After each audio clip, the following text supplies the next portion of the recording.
Hi mga friendship! Welcome back to my channel. So for today's video, tuturuan ko kayo kung paano ko tinuruan sila Pompom at Piwi kung saan lang sila magpupups at magwiwiwi. Pero bagong lahat, kung bago pa lang kayo dito sa channel ko, please like and subscribe my channel. I-click na rin po yung bell button para ma-notify kayo sa mga next video ko.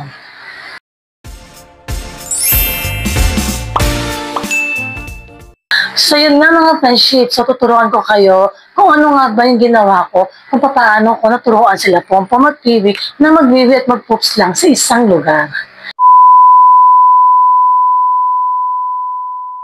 Una kasi, nang tuta pa lang sila, kung saan pa sila nagwiwi dito sa, namin, sa floor namin.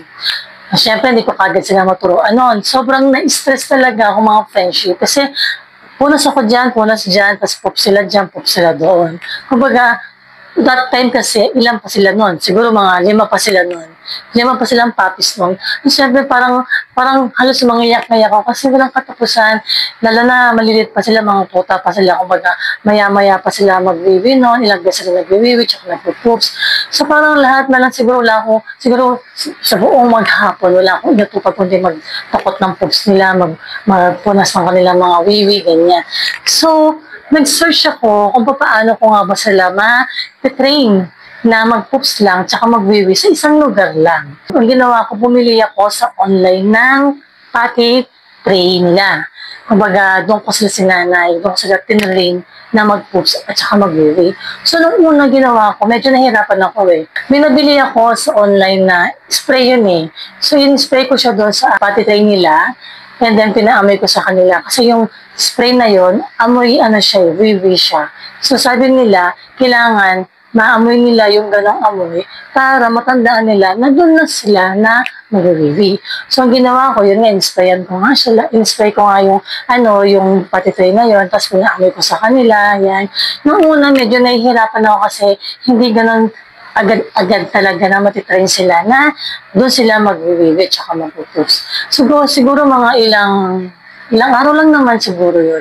Hanggang sa one time, nung umaga, natuwa na ako kasi nung nakita ko na magwiwiwi sila, pinagmasdan ko, pumunta na sila kagad sa sa potty nila.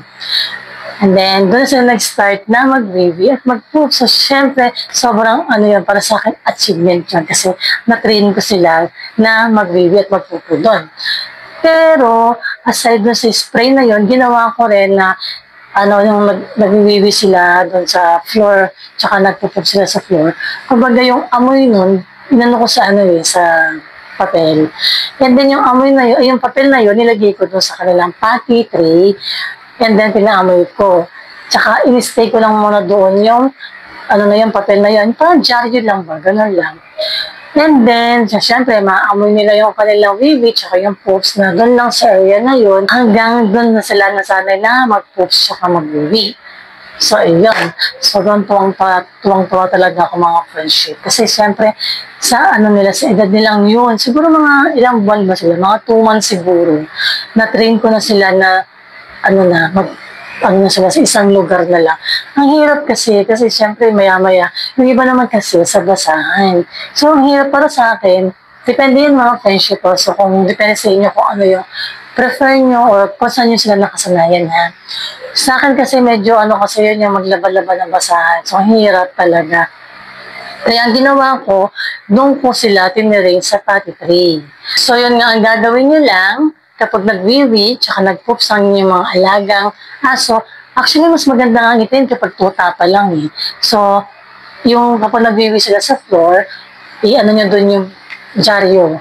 Kumbaga, pasiksip nyo doon yung dyaryo, tsaka yung poops nila, anuhin nyo doon, dakutin nyo, tapos yung poops nila na nakalagay sa dyaryo, ilagay nyo doon. Kung saan nyo gusto na, or kung saan nyo prefer na doon, lugar na lang sila. So, syempre, aamoy nila yan eh. Pag naamoy nila yun, doon na nila hanap-hanapin na mag-poops, saka magwiwi.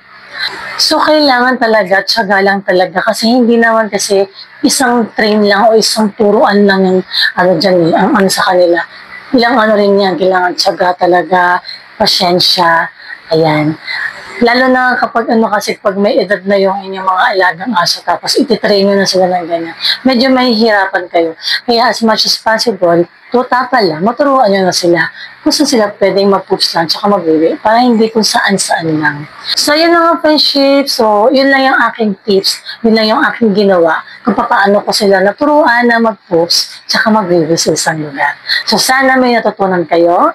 So, please don't forget to like, share, and subscribe my channel. I-click na lang po yung bell button para ma-notify kayo sa mga next video. So, thank you for watching. Bye!